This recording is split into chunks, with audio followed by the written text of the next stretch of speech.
Hello guys, मैं उत्तम और मेरी आज की न्यू वीडियो में आप सभी का स्वागत है। गाइस आज हम लोग वीडियो देखने वाले हैं खान सर का जो पहलगाम में अटैक हुआ है उसके ऊपर कुछ इंडिया की तरफ से कुछ एक्शंस लिए गए हैं उसके ऊपर खान सर ने वीडियो बनाया है और बाकी क्या अपना ओपिनियन बताए हैं वो भी देखेंगे इस वीडियो में।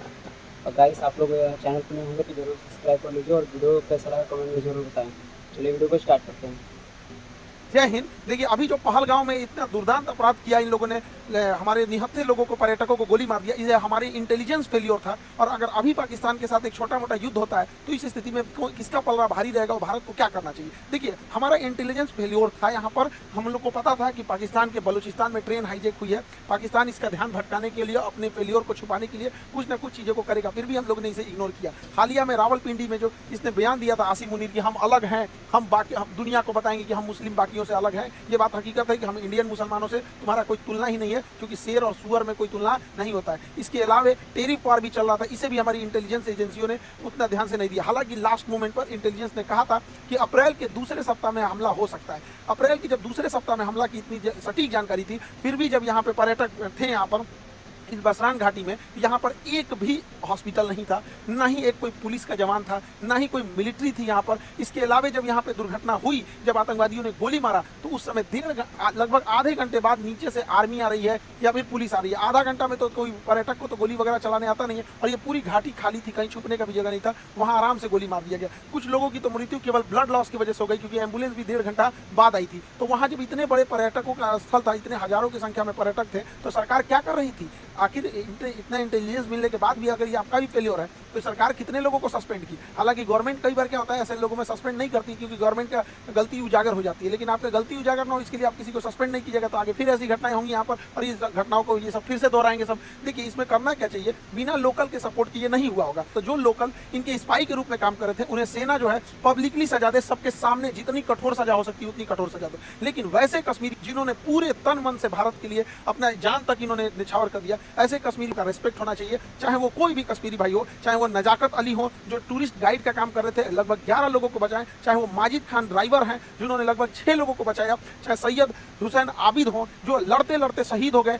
आतंकवादियों से M4 राइफल छीन लिए, ऐसे लोगों का भी सम्मान होना चाहिए। हालांकि मीडिया में ये सब चीज़ों को दब गए हैं, क्योंकि जब ये दिखाएंगे तो पाकिस्तानियों का भी मनोबल टूटेगा। पहले ऐसे लगता था पाकिस्तानियों को कि कश्मीर के सारे लोग पाकिस्तान का साथ देंगे, अब ऐसा नहीं है। अब तो महाराष्ट्र सरकार का भी धन्यवाद देते हैं, एकनाथ शिंदे जी का, जिन्होंने ऐलान किया है कुछ पुरस्कार राशि देने के लिए ऐसे परिवार को, और इनका टूटा हुआ मकान भी बनाने की बात कहे हैं। देखिए, इस बार का मामला थोड़ा अलग था। जब ये हमला हो रहा था तो इससे काफ़ी दूर श्रीनगर है, इससे काफ़ी दूर श्रीनगर का लाल चौक का एरिया हमेशा चहल पहल रहता है, लेकिन वो एक हफ्ते तक श्रीनगर की सड़क शटर डाउन रहा, ये दिखाने के लिए कि ये लोग इस घटना में शहीद हुए लोगों की श्रद्धांजलि दे रहे हैं। और जमा मस्जिद के इमाम ने भी पूरे खुल के मंच से भी कहा था कि इस तरह की किसी भी घटना को पाकिस्तान अगर अंजाम देता है तो इस सब चीज़ों को कभी एक्सेप्ट नहीं किया जाएगा। तो इस बार भारत में इस चीज़ों को एकता देखने को मिली है। लेकिन जो लोग इसमें शहीद हुए हैं, चाहे वो पर्यटक हैं, चाहे जो वहाँ के लोकल लोग हैं, उनको भी गवर्नमेंट को सोचना पड़ेगा। तो इनको भी कश्मीर के एरिया में कुछ बागान होंगे, जैसे ड्राई फ्रूट के बागान हो सकते हैं, केसर के हो सकते हैं, या फिर सेब के हो सकते हैं, तो गवर्नमेंट इन्हें अलॉट कर सकती है, या गवर्नमेंट इन्हें पुरस्कार दे सकती है, जिससे कि बाकी के लोग प्रेरित हो गए।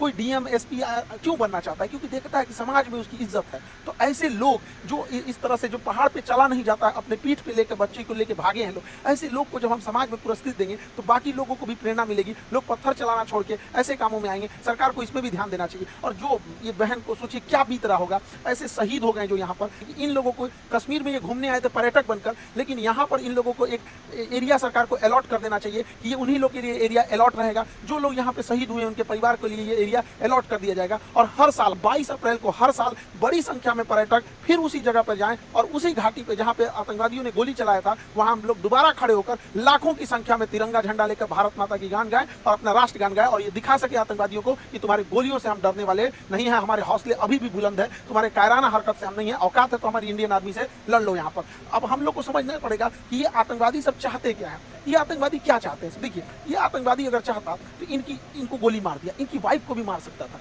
लेकिन नहीं मारा। कहा कि तुम मतलब पूछा कि हिंदू हो कि मुस्लिम हो, धर्म पूछ के मारा। ये जानता था कि ये बात जब समाज में जाएगी तो ये इन आतंकवादियों का मकसद है कि भारत को इंटरनल तोड़ दिया जाए। देखिए, एक्सटर्नल लड़ाई हम लड़ सकते हैं, इंटरनल टूट जाएंगे तो बड़ा मुश्किल हो जाता है। तो जानबूझ के गोली मार दिया और इन्हें छोड़ दिया ताकि समाज में ये बात फैले, ताकि एक दूसरे से नफरत बहुत ज्यादा फैले। लेकिन उसी समाज में ये नहीं जानता था, जैसे आबिद जैसे लोग भी थे, उसी समाज में नजाकत अली जैसे लोग भी थे, जिन्होंने इन पर्यटकों को निकालने का काम किया। और इतनी बड़ी घटना में जहां पर मेजॉरिटी कम्युनिटी हिंदू है भारत में, और पूछ कर कि तुम हिंदू हो कि नहीं और गोली मारा गया, फिर भी इस समाज में, इस देश में एक भी दंगा होने नहीं दिया गया, जो बताता है कि हमारा समाज, हमारी संस्कृति, हमारी भारत और सनातन संस्कृति में जो ये जो चीजें हैं, इतना इन सबों की तरह नफरती ये जो आतंकवादी भर रहे हैं सब, इन सबों को तो वर्दी पहनने का भी अधिकार नहीं है। इन लोगों को पता है ये धर्म जाति पूछ के कौन हत्या करता है किसी का। तो ये यही चाहता है कि हम लोग इंटरनल डिस्प्यूट में फंस जाए। दूसरा क्या चाहता है, कोई ना कोई तो इसका मकसद होगा। दूसरा ये चाहता है कश्मीर से पर्यटक हट जाए, इसलिए ताकि कश्मीर में बेरोजगारी बढ़ जाए, महंगाई बढ़ जाए, तो युवाओं को अपनी ओर ये खींच सकता है। लेकिन हम लोगों को आगे प्रयास करना पड़ेगा और सरकार को भी, ताकि पर्यटन में कभी भी कमी आने नहीं दिया जाए। क्योंकि कश्मीर में जब से पर्यटन बढ़ा है, 370 हटा है, तो जो कश्मीरी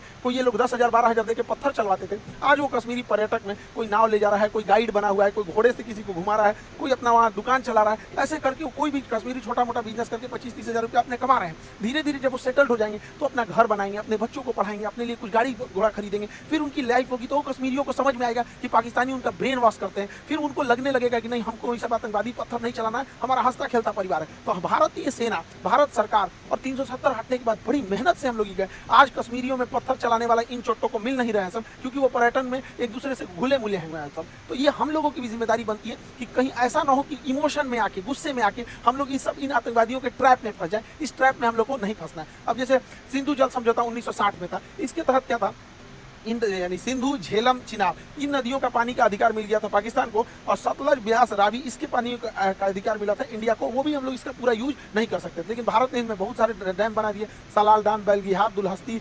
किशनगंगा परियोजना, कई सारे डैम बना दिया। अब इसमें इतनी भयानक घटना हुई थी, इसलिए भारत सरकार ने इन डैम के पानियों को रोका। हालांकि हमारे पास अभी फिलहाल पूरा इंफ्रास्ट्रक्चर नहीं है कि पानियों को ज्यादा देर तक होल्ड कर सके, लेकिन अभी क्या है कि 2 महीने बाद धान बोने के टाइम आएगा, और जब हम धान बोते हैं तो धान में ज्यादा पानी चाहिए, उस समय बांध की पानी रोक दे और जो धान की फसल है ये नष्ट हो जाए, धान की फसल नष्ट हो जाए, क्योंकि पानी नहीं मिलेगा तो धान की फसल बर्बाद हो जाएगी। और पानी को रोके रखे, और जब ये पानी जाएगा, ठंडी का दिन आएगा, अक्टूबर नवंबर आएगा, तो गेहूं बोने का टाइम आता है, गेहूं को ज्यादा पानी देंगे तब नष्ट हो जाएगा, तो उस समय पनिया छोड़ दे, धान को सुखा के मुआ दे, गेहूं को भिगा के खत्म कर दे। इन भिकमंगों को जब आटा खरीदेगा 600 रुपए किलो, तब समझ में आएगा कैसे तपा के। देखिए हमारे मासूम जनता, मासूम लोगों को गोली मारे हैं सब। जो पर्यटक थे जिन्होंने कोई गलती नहीं किया तो उन्हें मारे थे सब यहाँ पर। इसलिए हम लोगों का भी ये कर्तव्य बनता है कि सूद समेत उनको लौटा दिया जाए। बच्चा पूछे कि अब्बा, पापा, मम्मी, आटा इतना महंगा क्यों हो गया, तब समझेगा कि पानी रोक दिया है भारत वहाँ पर। ये करना चाहिए। और यहाँ पर बांध का इंफ्रास्ट्रक्चर बना के इन बांध को रेगिस्तान में, राजस्थान के थार मरुस्थल में इंदिरा गांधी के पैरेलल कई नहरें बना के रेगिस्तानी एरिया में भर देना चाहिए।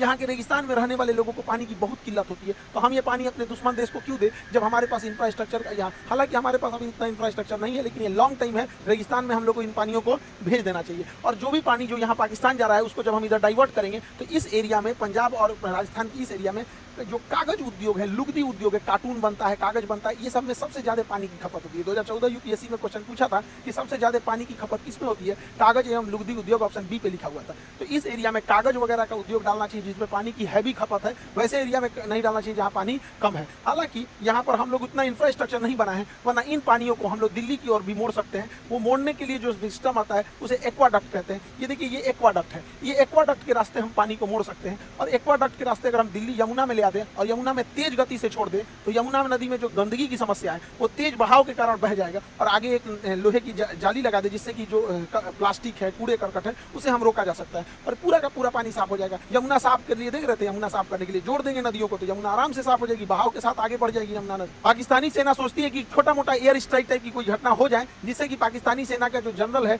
आसिम मुनीर, वो अपने आप को रेलेवेंट दिखा सके कि हमारी कितनी जरूरत है, वो पाकिस्तान को कितना बचा के रखा है। लेकिन भारत को यहाँ इजराइल जैसे सोचने की जरूरत है। यदि एक भी हमला हो तो बड़ा सटीक हो, पाकिस्तान की कमर तोड़ दिया जाए। पाकिस्तान में जो बिजली घर है, भारत यहाँ से जब हमला करे तो इसके बिजली घर को उड़ा दे जिससे कि बिजली ही ना बन पाए। और जो ग्रिड होता है, ग्रिड जहाँ से बिजली डिस्ट्रीब्यूट होती है, ग्रिड उड़ा दे। अगर बिजली घर और ग्रिड उड़ गया, अगर 10 मिसाइल ग्रिड पे मारो, 10 मिसाइल मार देना यहाँ पे बिजली घर पे, पूरे पाकिस्तान में ब्लैकआउट हो जाएगा। सोचने समझने के टाइम ही नहीं मिलेगा। और इस गर्मी के टाइम पे अगर ब्लैकआउट हुआ यानी पूरी बिजली खत्म हो गई तो सारे स्कूल बंद हो जाएंगे, कॉलेज बंद हो जाएंगे, railway station, airport, industry, factory, company, दुकान, सारी चीजें ठप हो जाएंगी। उसके बाद जो इसकी ऑयल रिफाइनरी, ऑयल डिपो है, ऑयल डिपो जो है, ऑयल रिफाइनरी है, इसको उड़ा देने के बाद फ्यूल खत्म। जब फ्यूल खत्म हो गया तो ना स्कूटी चलेगा, बाइक, कार, टेम्पू, मोटरसाइकिल, कुछ भी आगे नहीं बढ़ पाएगा। ट्रांसपोर्टेशन को ही रोकना जरूरी होता है। जितने भी बड़े पुल होते हैं, जितने बड़े मेजर पुल हैं, इन पुल को अगर गिरा दिया जाए तो पुल को गिरा देने की वजह से ट्रेन भी नहीं चल पाएगी यहाँ से और ना ही कोई बड़ी गाड़ियाँ जा पाएंगी। हालांकि ट्रेन को रोकने के लिए सबसे ज्यादा होता है जो बड़े जंक्शन होते हैं होते हैं उनके जंक्शन पॉइंट पे अगर बम्बार्डमेंट कर दिया जाता है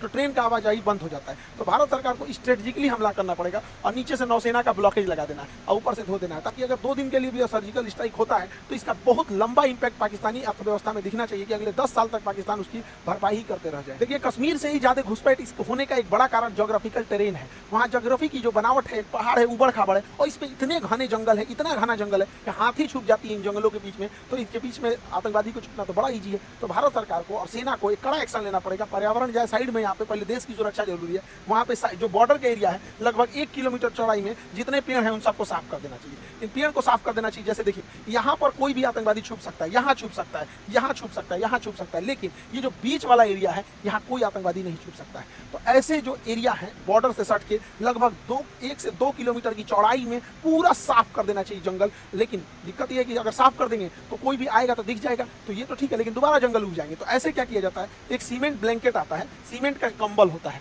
उसको बिछा दिया जाता है, उसके ऊपर पानी का फुहारा मार दिया जाता है। तो बरसात से पहले बिछा दे, पानी का फुहारा मारेंगे, सट जाएगा, जमीन पकड़ लेगा, फिर उसके ऊपर कोई चीज नहीं उगेगा। तो 1.5-2 किलोमीटर खाली हो गया, कोई आए दंदना दो यहाँ पर। लेकिन ये क्या करेंगे सब, फिर सुरंग खोद के अंदर से आएंगे सर, थोड़ा पैसा लगेगा। एक ड्रेजिंग मशीन आती है, जितना गहरा खोदना है उतना गहरा ये खोद सकती है, ये खोदते हुए आगे बढ़ती है। तो ऐसे क्या है कि जहाँ तक, क्योंकि सुरंग खोदेंगे सब, मिट्टी से खोद सकते हैं सब, तो बॉर्डर के पास इन ड्रेजर मशीनों को लगा के पूरी ड्रिलिंग कर दे और उसमें सीमेंट और रीइंफोर्समेंट सीमेंट छत डाल के और ढलैया करते हुए चले जाए। यहाँ पर अडानी के पास तो सीमेंट की कमी है ही नहीं है, सरकार उससे लेके और डाल दे यहाँ से वहाँ तक। गाइस, आप लोग वीडियो देख ही चुके होंगे और कमेंट में ज़रूर बताएं कि आपको वीडियो कैसा लगा और क्या क्या उनके साथ होना चाहिए वो भी कमेंट में ज़रूर बताएं। और चैनल पे नए होंगे तो चैनल को ज़रूर सब्सक्राइब कर लीजिए ताकि हमको भी थोड़ी बहुत सपोर्ट मिले। क्योंकि गाइस आप लोग देख रहे होंगे मेरे पीछे, मैं रात में गाइस टाइम निकाल के वीडियो बनाता हूँ। तो चैनल को जरूर सब्सक्राइब कीजिए और वीडियो को भी लाइक कीजिए, शेयर कीजिए और कमेंट कीजिए वीडियो कैसा लगा आपको। मिलते हैं नेक्स्ट वीडियो में, तब तक के लिए बाय बाय।